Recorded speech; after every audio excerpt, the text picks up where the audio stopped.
कहा जाता है कि घर का भेदी लंका ढाए और समाजवादी पार्टी को राज्यसभा चुनाव में जोर का झटका देने वाले सपा के विधायक और पूर्व मुख्य सचेतक मनोज पांडे जल्द बीजेपी के नाव पर सवार होने वाले हैं।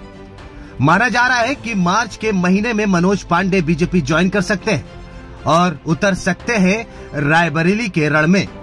समाजवादी पार्टी और कांग्रेस के गठबंधन के बाद रायबरेली और अमेठी में कांग्रेस बेहद मजबूत मानी जा रही है।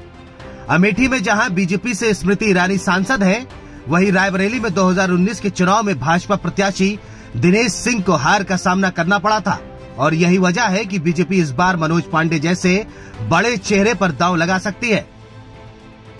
रायबरेली सीट पर ब्राह्मण मतदाताओं का दबदबा है। दलित मतदाताओं के बाद ब्राह्मण मतदाताओं की संख्या सबसे अधिक है और दलित वोट ब्राह्मण कांग्रेस का पारंपरिक वोटर माना जाता है। लेकिन पिछले चुनाव में जिस तरह से सोनिया गांधी की जीत का अंतर कम हुआ था, उसके बाद से कहीं न कहीं कांग्रेस के पारंपरिक वोट बैंक में बिखराव देखने को मिला था। मनोज पांडे के बारे में कहा जाता है कि रायबरेली में वो एक छत्र राज करने वाले ब्राह्मण नेता हैं, यानी मनोज पांडे का ब्राह्मणों में दबदबा है। यही वजह है कि एक और जहां पूरे प्रदेश में ब्राह्मण अधिक संख्या में बीजेपी को वोट करता है, तो रायबरेली के ऊंचाहार विधानसभा से मनोज पांडे 3 बार सपा प्रत्याशी के रूप में जीत चुके हैं। इसी वजह से मनोज पांडे भाजपा की पैनी निगाहों में है।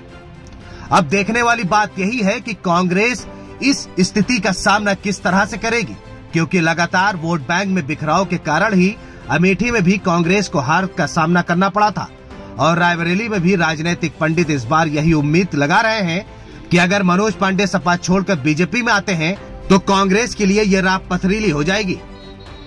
अब सबकी निगाहें इसी बात पर टिकी हैं कि आखिर मनोज पांडे कब बीजेपी ज्वाइन करेंगे, क्योंकि मनोज पांडे के भाजपा ज्वाइन करते ही रायबरेली लोकसभा सीट के दरवाजे कांग्रेस के लिए बंद हो सकते हैं। लेकिन अब सबसे बड़ा सवाल यही है, क्या प्रियंका गांधी मनोज पांडे का मुकाबला कर पाएंगे, क्योंकि एक और बीजेपी है तो दूसरी ओर सपा और कांग्रेस, और इन सब के बीच रायबरेली का एक बड़ा ब्राह्मण चेहरा मनोज पांडे कांग्रेस के लिए चुनौती बन सकता है। Bureau report, the leader Hindi.